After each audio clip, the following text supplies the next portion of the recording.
of Allah, the most beneficent and the most merciful, Honorable Sir, and my dear class fellows, Assalamu alaikum. My name is Mr. Shaheen, roll number 27. Today, my presentation topic is the use of modality in the legal text, a corpus based analysis. Here, two research articles. First article, Model Verbs, heading The Uses and Fractions of Will and Shall in a Nigerian Legal Discourse. Second article, a corpus based study of diatonic modality in legal discourse. First of all, discuss the model verbs and heading in a Nigerian legal discourse. Today I am going to about how simple words will and shells are used in a Nigerian legal writing. These words might seem small, but they carry a lot of meaning, especially when lawyers and law mark use them. The article will explore helps us to understand how these words are used to show obligations, promises, and even a politeness in a legal documents. Second, introduction. This article focuses on two model words, will and shall. They are very common in English, especially in a formal writing. In Nigerian legal documents, they use in a special way that the study explore how these words help a legal writing express the different tunes, sometimes of sounds prim and direct, and sometimes to sound softer and more polite. The key idea is how these words are used as a form of headings. Why is this important? In legal writing, every word matters. If a sentence is not a clear, it could cause confusion or even a change the meaning of law. That's why writer must be very carefully when choosing words like will or shall. At the some time, lawyer does not always want to sound too forceful or aggressive, especially in sensitive cases.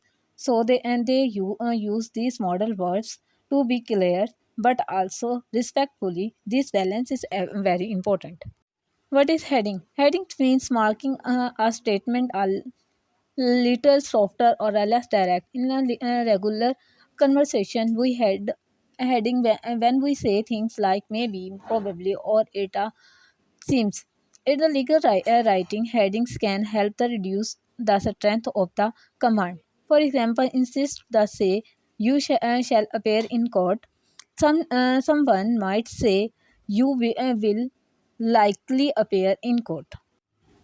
Methodology. To carry out these studies, the researcher collected the several Nigerian legal documents. These include the laws, court discussion, and contract. Then the researcher carefully read through them and marked every time the words will and shall appear. After that, they looked at the meaning of each word in a sentences, why it being used to give a command, to mark a promise, to soft a demand.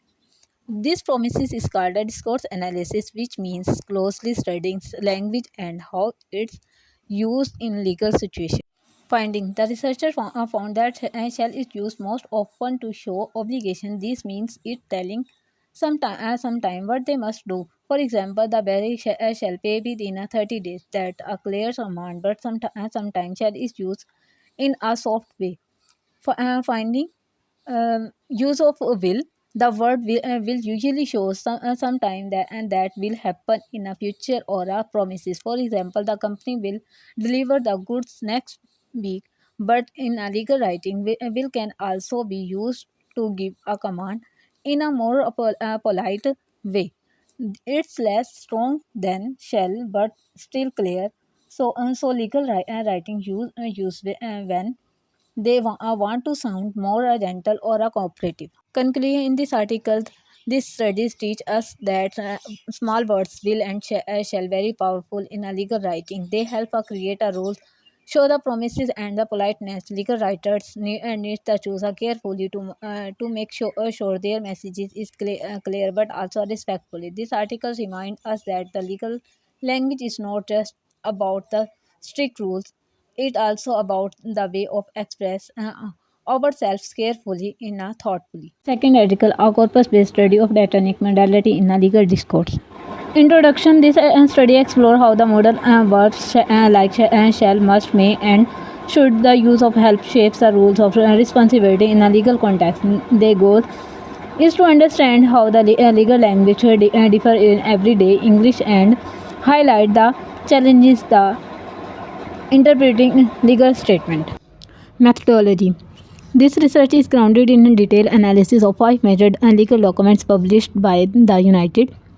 These include the trade charters and declarations totaling over 50,000 words, using both a stylistic data and the contextual analysis supporting by the software tools. The study revealed how the model's words behave across various and the legal genres. Many questions in this research article. First question is why is shell problematic? Second question is what meanings do these model convey? Third question is how does the legal use different from the general English? Model meanings in a legal context. Shall is impulse obligation, but it also appears the promises and stylistic expressions. May is use a grant or rights. Should usually signal recommendations or a moral obligation. Must express the obligations, but rare. Choosing these are documents possibly to avoid the sound too forceful. Contextual patterns. These studies found the most model verbs appears the active sentences and used with the both people and the institution. Shall is often employed to land of officially and the legalistic tune, but it is used is not always a consistent. This inconsistency adds the complexity of interpreting the legal documents. Conclusion. The study concluded that the legal English trends to favor tradition or a clarity. Shall is deeply embedded in the legal writings. It's over us may understanding this research support a clearly drafting guidelines, use of model words in more deliberate function specific way of ensure avoid the misinterpretation. Thank you so much.